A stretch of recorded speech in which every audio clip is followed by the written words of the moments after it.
pleasure to introduce a friend, Bob Neff, class of 49, a former trustee of Blair Academy.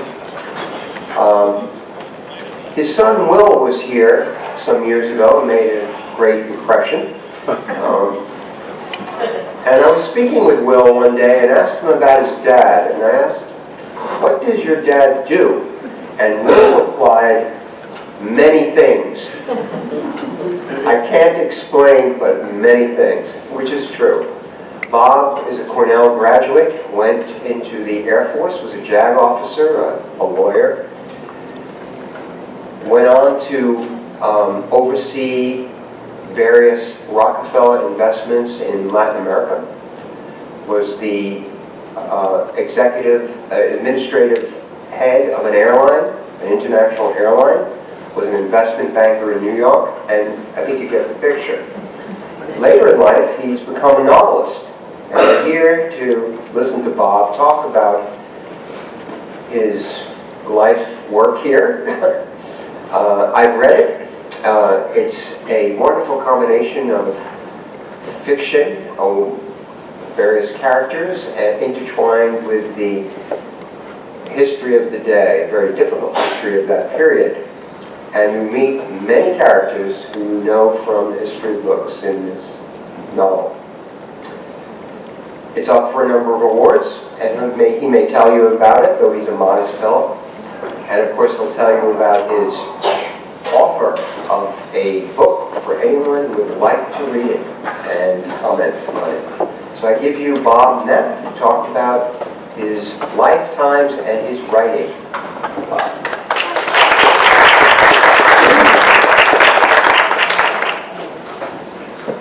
Marty and I have been friends for probably 20 years, Marty, at least. He likes to remind me that this is the 8th decade in which I've been associated with Blair, starting in the 1940s, as you just heard.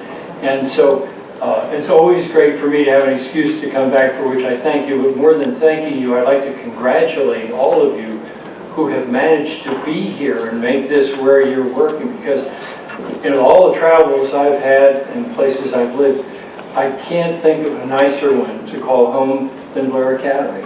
I mean, it's really wonderful, so congratulations. I know that this is not an audience that is filled with people who have read Uber Alles. I think this is probably somewhere between my 90th and 100th meeting with people about the book in the 6 months since it was first published. And I've learned to read my audiences over that period of time, and they range between people who haven't read any books and people who have read this particular book. And when I speak to people, I'm almost always going to, in a mixed audience, leave somebody out. And let me tell you, my range of people starts with people who only do 140 characters when they read, and that's the end of it. You can't do literature in 140 characters, but that's how a lot of people communicate exclusively. And then I kind of run through the Rotary Club level and the Kiwanis Club level and the Veterans of Foreign Wars. They're very interested in World War II. And some LGB, etc. groups, because there's some of that in my book. But my most feared audience is what I call the blue-haired ladies. The blue-haired ladies. Whenever I meet with the blue-haired ladies, they come with two things. One is a little slip of paper with questions. They've read the book, they're going to catch me. And the other is Chardonnay. They always have Chardonnay at the Blue Ladies Gathering. So I like those. It's challenging. I learn from them. I hope they learn from me. Now, to shorten this down a whole lot, if I take all of those talks I've made, I usually get 3 questions. The first one is always, why does a guy in the middle of his 9th decade write a book anyhow? I mean, doesn't he have a rocking chair or something like that to do? And I thought I had that one answered. A 2-word answer. Not the 2 you would think of, guys, but a 2-word answer. Bucket list. I thought if I say bucket list, everybody will know, yeah, this is something you always wanted to do. But then a hand always goes up, usually a blue-haired lady's hand first. And the next question is, why was that on your bucket list? So I'm going to do why, what, and how. Those are the three questions in that order. Why? Marty has just overemphasized the various hats I wore after I left Blair. I studied engineering and law and stuff, and went out and did those other things. And every job I ever had, I had to write. I was a staff judge to an Air Force general, and his stuff was spread all over the world. And I would have to go over and try and get somebody out of a problem in Benghazi and out of the Sharia law system and write it up. And he never wanted anything to be overturned, so I had to write well. And then the next job I had was for those guys who founded Rockefeller Center, and they hired me and sent me all over the place because I had a tuxedo. And I had to write my reports to them all the time. And then I got into Latin America, and I had to write things in Spanish and write things home to my employers. And then I was in the airline business, and it was a public company, and you had shareholders. You had to write the letter to the shareholders and to the SEC and the Department of Defense and everybody else. And then, as my last undertaking, I was the chairman of a small investment banking house, and this is as close as I ever came to fiction. Actually, was writing those confidential memoranda that you send to accredited investors, telling them something that's not really true, but putting it into words that are essentially unassailable by the legal profession. So all along the line, I said, I'm writing all of this stuff, millions of words that nobody is ever going to see for more than 10 minutes, and then they're going to go under a coffee cup, and then when they're sodden, they'll go into a wastebasket. I want a bucket list. I'm going to write something that is a little bit more permanent, and it's going to have my name on it. This is why I went from being Bob for 80-some years to being Robert, and because, as I said in our earlier meeting today, my publisher said to me, you never heard of Billy Saroyan or Frankie, that you always heard of F. Scott Fitzgerald, not Francis or Frankie Fitzgerald. I think that's what he was called when he was at Princeton. So class it up. Don't be Bob or Bobby or any of that stuff. You be Robert when you put out your book. So that's why I'm Robert tonight, and why that's what it says on the book. But you can call me anything else. It doesn't matter. So here we are now. We've gone out and talked to a lot of people. We've told them all my life I had to write things. I want to have a book out there.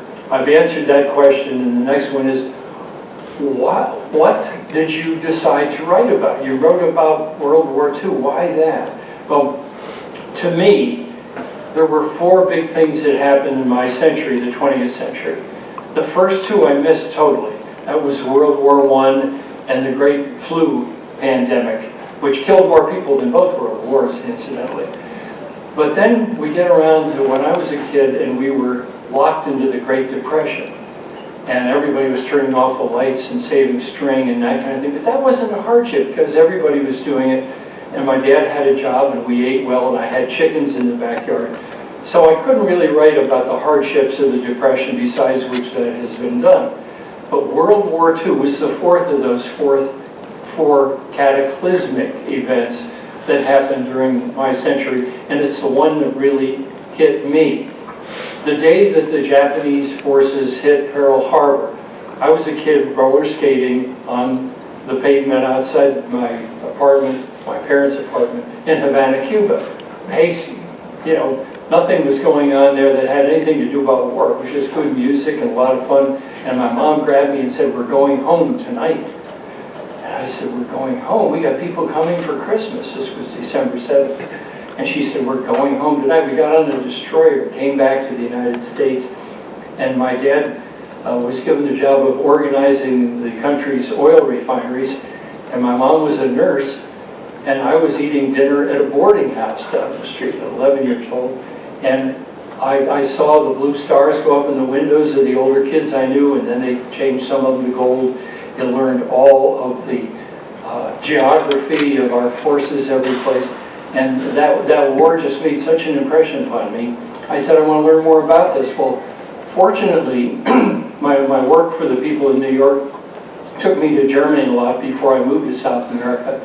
And then my airline had 4 or 5 flights every day in and out of Frankfurt, Rhine-Main. And every one of our employees in Germany had been in the armed forces on the other side during the war. And you go home with them and you listen to their stories and you realize that, well, there was a lot of humanity over there that didn't do the bad things that you read about and had lives. And I thought, well, that's something that needs to be expressed sometime. So that was why I picked World War II as something that I wanted to write about. And I think anybody who writes about anything, and each one of you has a book in you someplace, by the way, everybody should write about something he knows about to start with. It saves a lot of mistakes. It continues to interest you in something that you already are interested in. So that's why. Now the third of those 3 questions is how. How did you do this? Well, I have to go back to 2004 when many of you were being potty trained, and you probably didn't realize that the big selling book that year was the Da Vinci Code. But I walked through an airplane one day, and almost everybody in the first class section had Dan Brown's Da Vinci Code. So I picked it up and read it, and then read most of the other things he had written. And I said, that's how I want to write a book. I want to write a book that has a storyline, and I didn't even like his storylines, because he always got his protagonists into trouble and then saved them some way that I didn't believe. But I liked what I learned about the Priory of Sion and Opus Dei and all the other incidental, what I call collateral damage. So I wanted to write a book that, if you didn't like my story when you finish it, you will still learn some things about World War II, about what happened on both sides during the war that you didn't know before and which are kind of interesting to know. And so I said, okay, I'm going to write it like Dan Brown, except I want to incorporate one other writer into the way I do it. And that's a lady who only ever wrote one book. And she wrote about the cataclysmic events of her century, the Civil War. And if I asked you all to name one book about the Civil War, it wouldn't be about the generals and the battles and the horses and the weather. It would be about a family on the losing side, Gone with the Wind. So I tried to write the Gone with the Wind of World War II. If you read it, you can decide whether I did or not. Now, basically, I'm going to give you just a little bit about the story, and I don't want to keep anybody up beyond his intended stay here, because now they've trapped you down in front and you can't escape. So I'll be gentle with this. My 2 protagonists in this story are a young man who is a barroom piano player in the Fischerstube in Berlin, which was still there when I was there. It was a basement drinking parlor. And the German officers all like to go down there and drink because my piano player, or whoever the piano player was in the real Fischerstube, played all the American music. And the high-ranking Nazis didn't like that. They wanted you to hear Wagner or nothing. And there was a great deal of great music coming out of the United States at that period of time, all written by Jewish composers. That must have just rankled him. The Gershwin brothers and Irving Berlin and all those fellows were well-known Jewish composers, and the Europeans loved their music. They also loved the jazz idiom. They didn't want to hear a symphony orchestra. They wanted to hear something that was really being batted out. So here's my little Dieter down there playing the piano in the basement, and the commanding general, Wehrmacht general, who's in that area, has a daughter who's a music student. And she comes down there and she likes this music too. And pretty soon, what do you think? Dieter and Sophie are kind of sweet on one another. And Dieter goes to Sophie's house to tune the piano, and then it's lights out from that point forward. So these 2 people sort of like Forrest Gump, wind their way through what's going on in Europe. And they see a lot of things happening, they get involved in them. Eventually, the tide catches up with them, and it's sink or swim, and one swims and one sinks. And the sinking part, this is one of my collateral damage things that I want to impart to people. The sinking part of this has to give away a little bit of the story.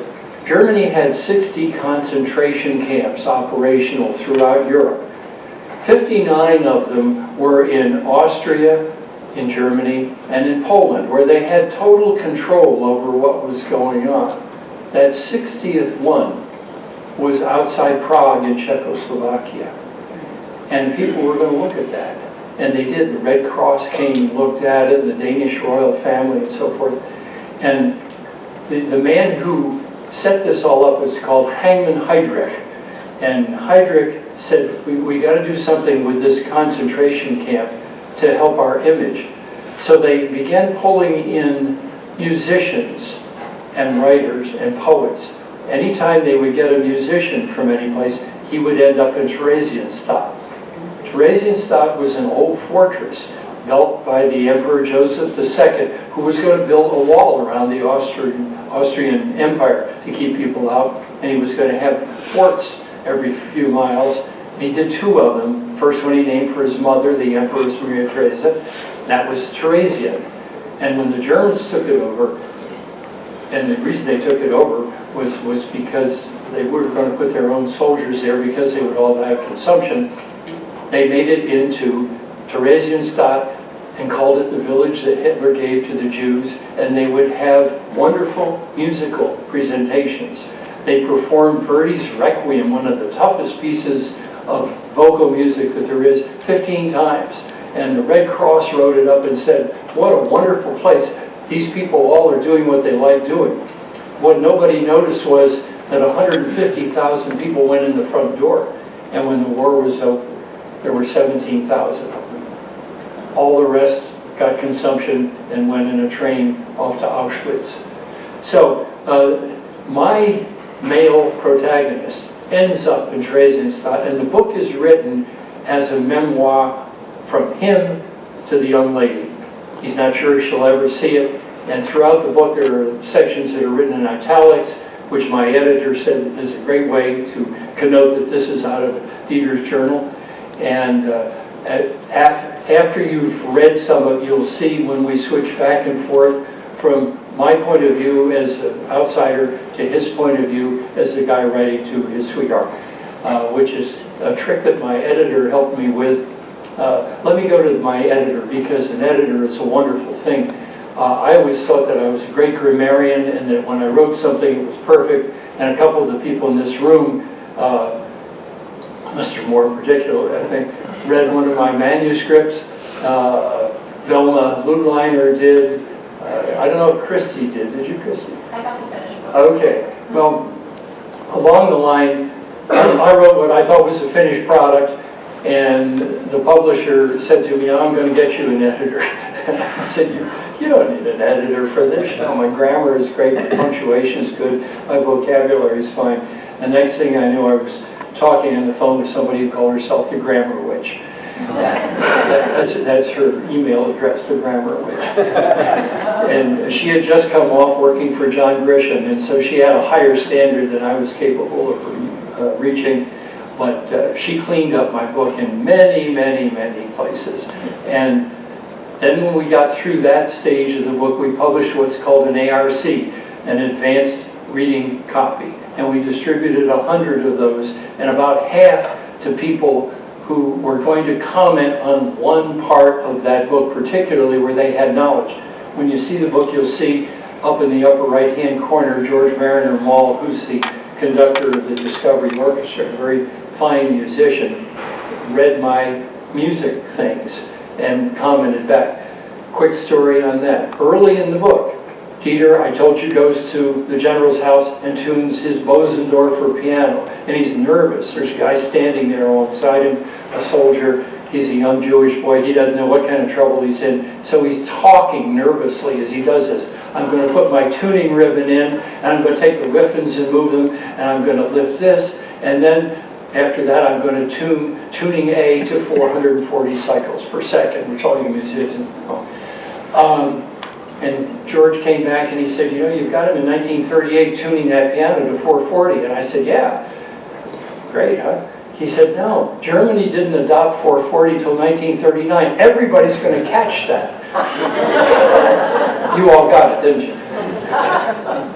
At the end of the story, I've got my man finding a Steinway at Theresienstadt, and he's going to use it to play because he can tune it. George said, no, I conducted in Prague. I know that was a Jacobi piano, and a guy found it in a warehouse, and it had one leg off. You have to go back and rewrite that, because everybody will know that. And I did have one man come up to one of my presentations, and he said, I was at Theresienstadt. I was so glad that you had that piano in there, because we all knew that piano. And he writes to me every month and says, how's your book doing? And I write back and say, fine, thank you, buy some more of it. So anyhow, writing a book is something that anybody can do. The writing is the easiest part, believe me, particularly if you know something about what you're doing, and particularly in the year 2017, when you've got the advantage of the knowledge that you can get out of a computer. If you've got any kind of ability with a computer, you can do what people used to have to do in a library with a stack of books that they would carry back and hunt all night long to do something with. It's all out there for you. That platform is there. You can learn so much from it, and it will help you. You get to various points in your book. What I did find, I had dinner. Do all of you know, does any of you know Craig Johnson? The Longmire series on television, the Longmire books, doesn't mean anything. Okay, Marty does. You knew who the president of Mexico was the last time we worked together. This is a guy who has written 15 different books, and he's got one of the better series on television. We had dinner together last Wednesday, and I said, well, how do you find out where you're going with your books? And he said, my characters take me there. And I said, damn, so do mine. If you work at your character development and you're working in an historical background and you get to a fact in that time spectrum, you know how your character is going to react to that. You've created that person.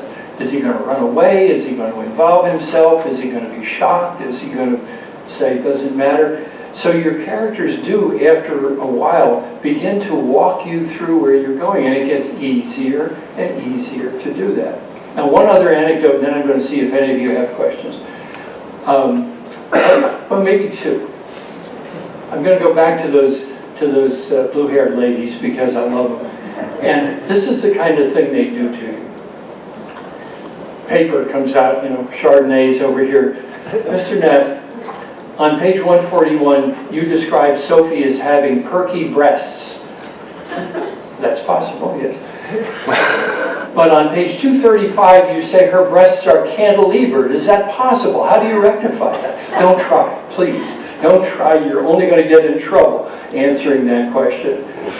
You say, gee, that was good of you to catch that. I'm going to have to think about it. But the blue-haired ladies have those questions, and they are way ahead of you all the time. Second thing, fate steps in every once in a while.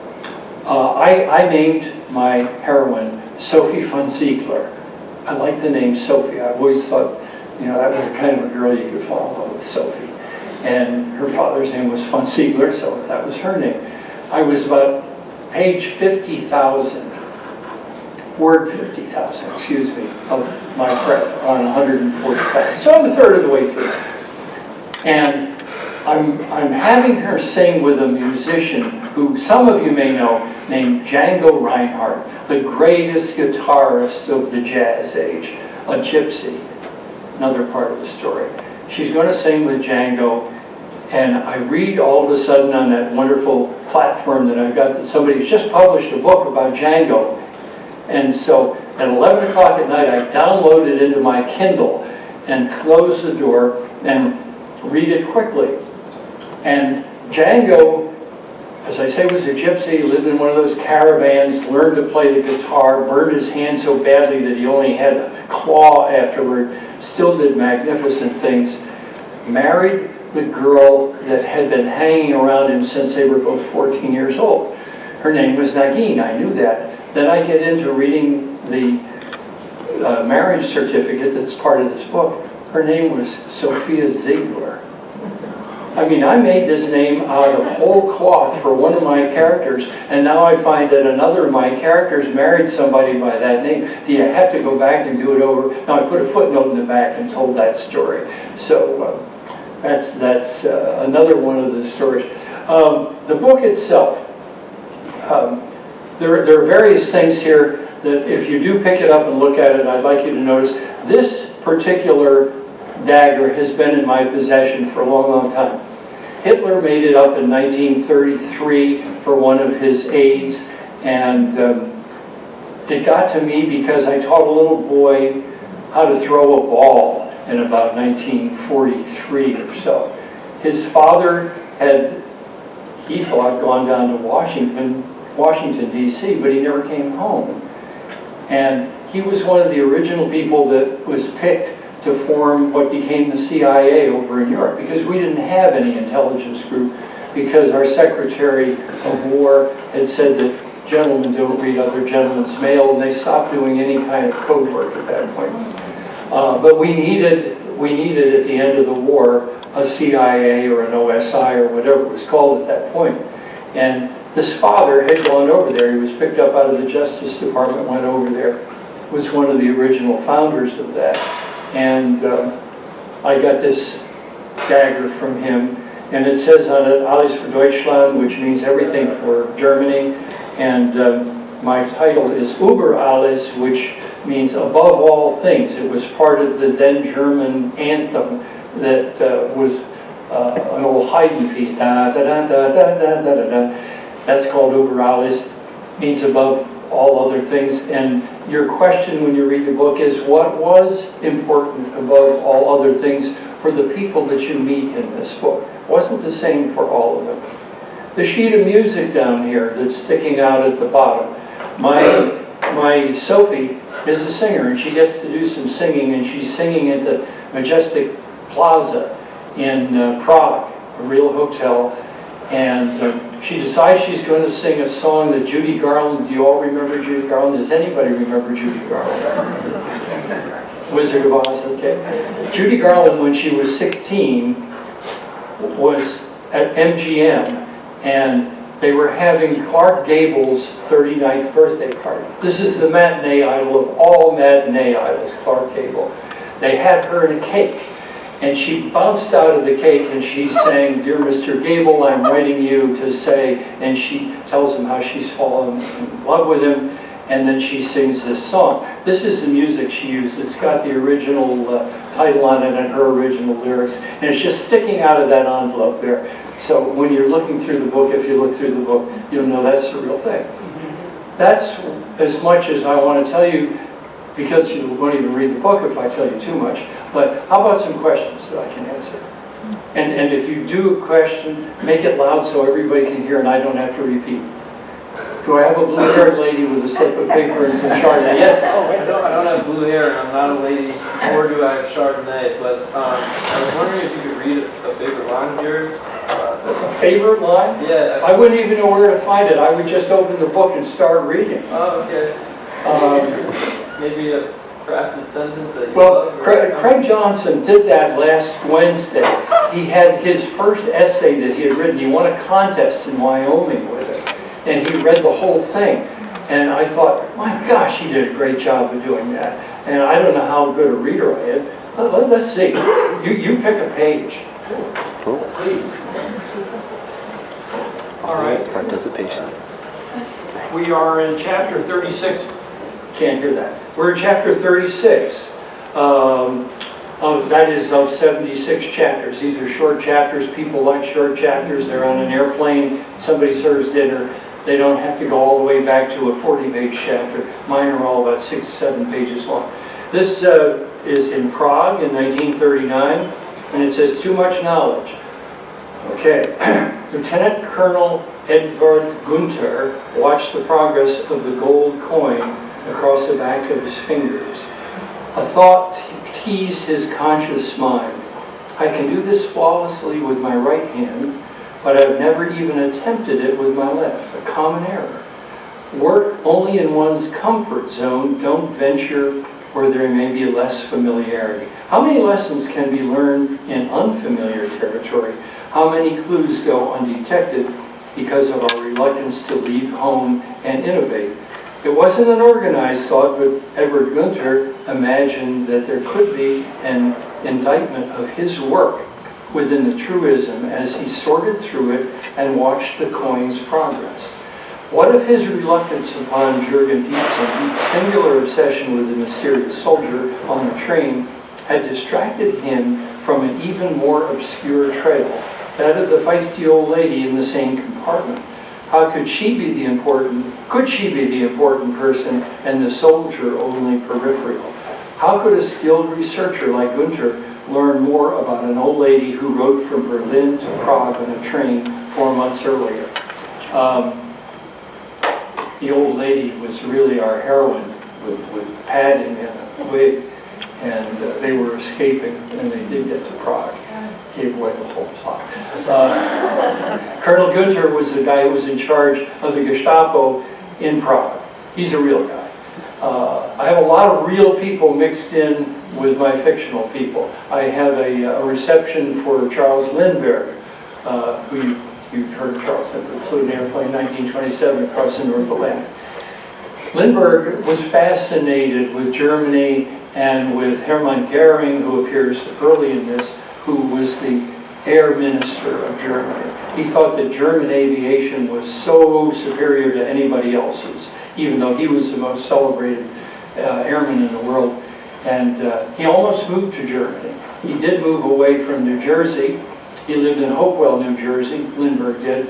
Had a young baby. His baby was kidnapped and killed. And he and his wife, his name was Anne Morrow, moved away. They went to Britain for a while. Everybody was nosing around him there. They went to France for a while, and they were about to move on to Germany. And then things got feisty, and they went back to the United States. And he volunteered to fly with the United States. And they wouldn't have him because of the fact that he had been so chummy with the Germans. He did get the Iron Cross from Goering. That's part of the reception.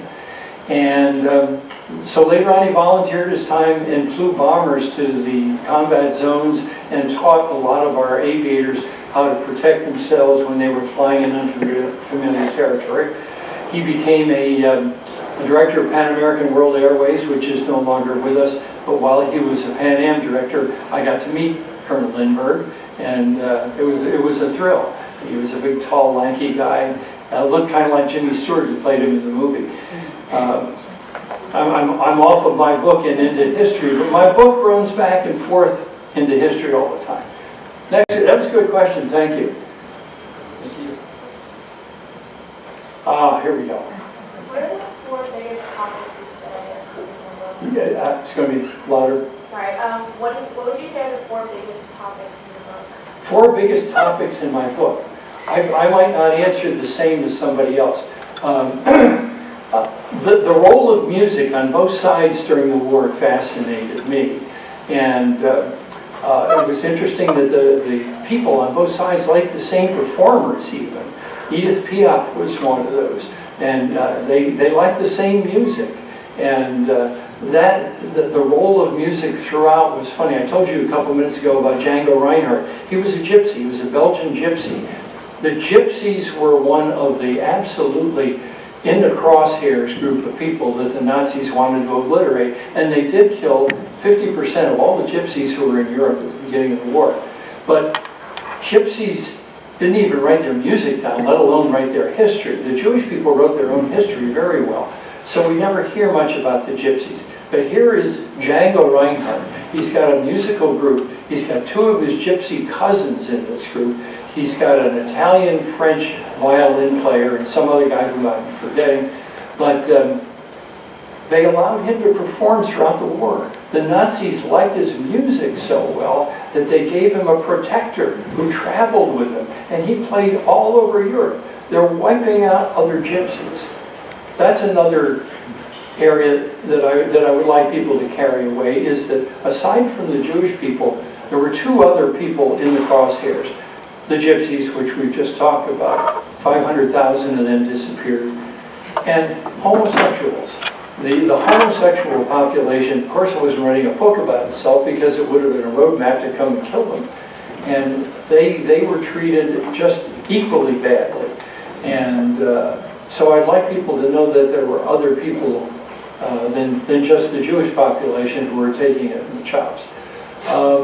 The story of Kristallnacht is something that I kind of enjoyed telling, and a friend of mine from Long Island disagreed with me about this, a man named Frank Feinberg, who's one of the few billionaires I've ever known, and he was going to fund my movie. He died. But Frank said to me, you know, you've treated Kristallnacht with, kind of lightly. And I said, no, I'm absolutely sure about the history that I have there.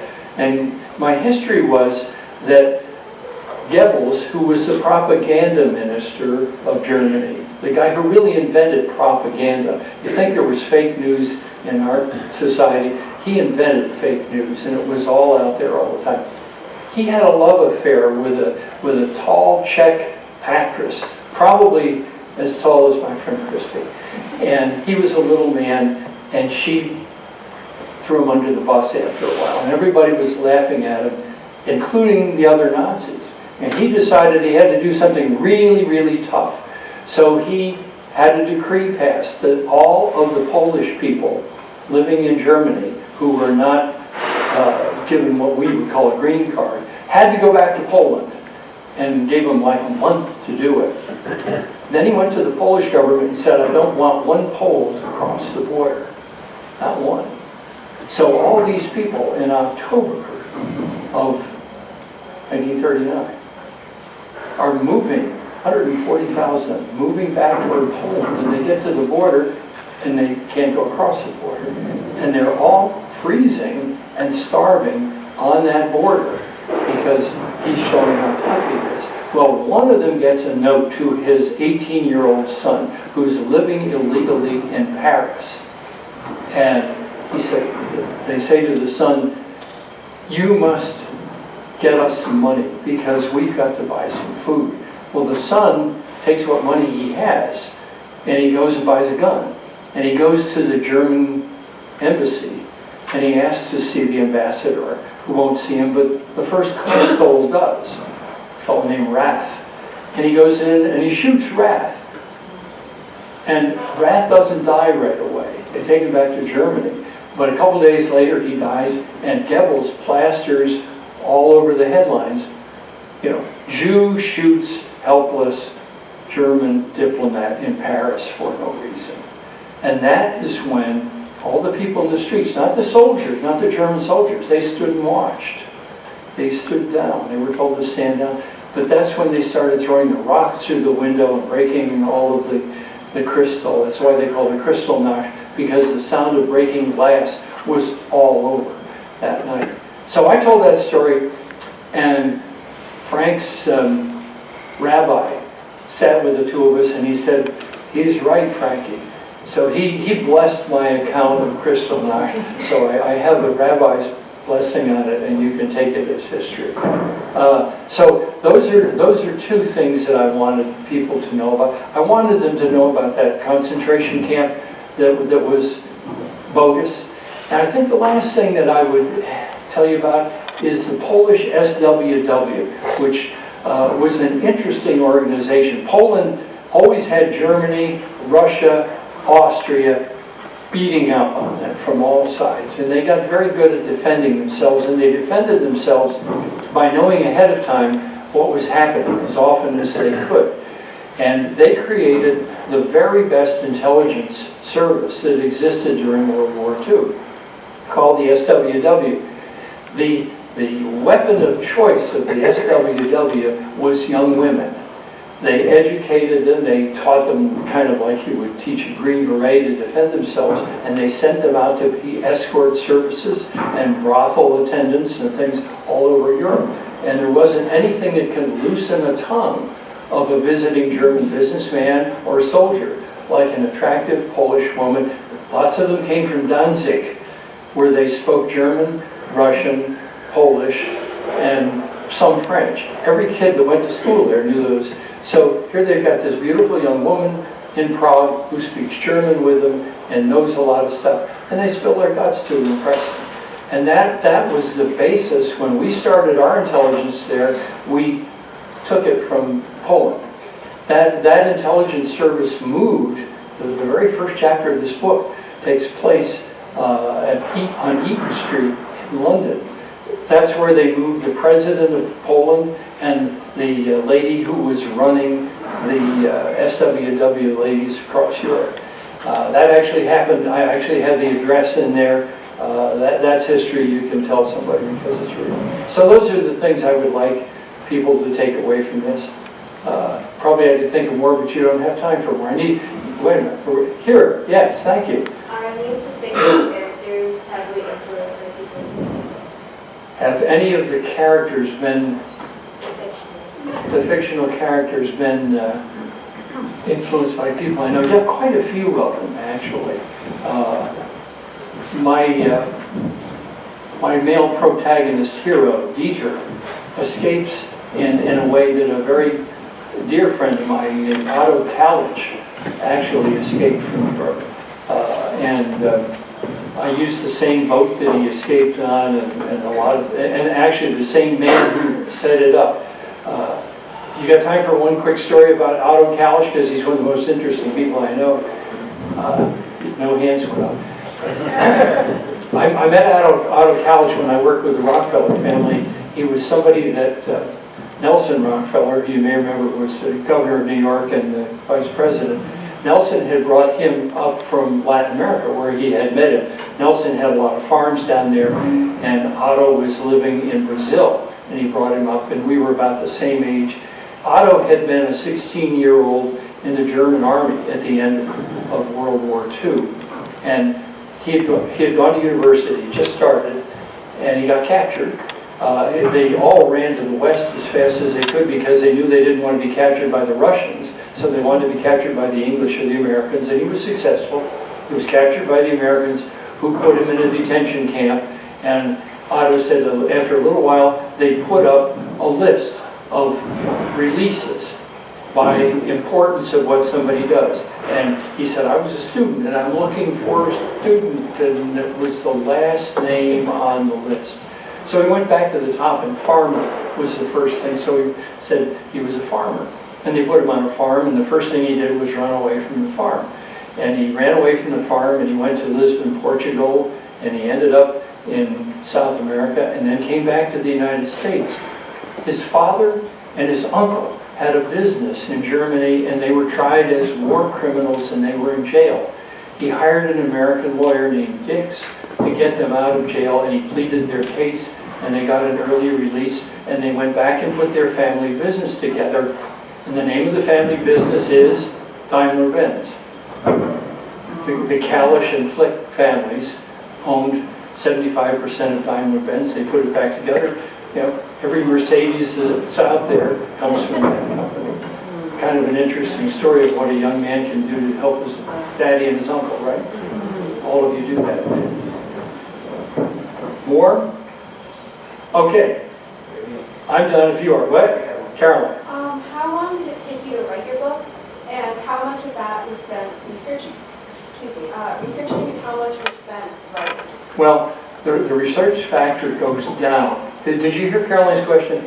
She said, how much time did you spend writing the book, and how much was researching, and how much is writing? I tried to figure out one time how many minutes per word I had invested in this, and I couldn't figure it out. It was getting frightening. The research is easier if you're writing about something that you already know about. You know where to go to find out a little bit more about something you think you know about already. The writing for me was easy. For some people, writing is hard. The writing is the easiest part of this whole process for me. doing this is a lot harder. Selling a book is even harder than standing and talking to people. So I would say that I probably worked for 3 years. They weren't 3 consecutive years every month. I live on an island up in Michigan in the summer, and I can write quickly up there. And I live on the edge of the ocean in Nicaragua in the winter, and it's the same thing. I sit there. There's not even a road to the house we live in down there. So I can sit in that house. Nobody bothers me. I can look at the Pacific Ocean, and the words just come tumbling out.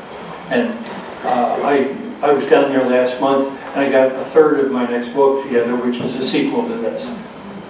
It's called After All. That's it. We have books down here. If any of you student people would like a book, you have to sign a piece of paper, tell me your contact, and sort of give me a little promise that sometime this summer or when you have the time, you'll read the book, and when you finish reading the book, that you'll write a little summary or report or whatever you want to about it. Put it on your Facebook page or send it to Amazon or something like that. Sir? If this becomes a movie, who would you love to play Dieter and Sophie in the movie? I like that. Okay. I would like my son to play Dieter. It's not a I would like to be working in Hollywood. This is my Blair Academy 2008 son, who is an actor and I think could do a good job of Dieter. There is one young lady out in Hollywood who I've gotten to know named Peyton Pritchard, and she's read the book, and she is kind of interested in playing that part. She's not a well-known actress at all, but she sings a little bit, and she looks just great. She looks like the picture of Sophie on page 141, and so I would say that those would be the two. And I have talked to a real legitimate actor who's interested in doing the general for me, and I can't tell you his name, but you know his name. Good question, thank you. So if you'd like to continue the conversation, come on.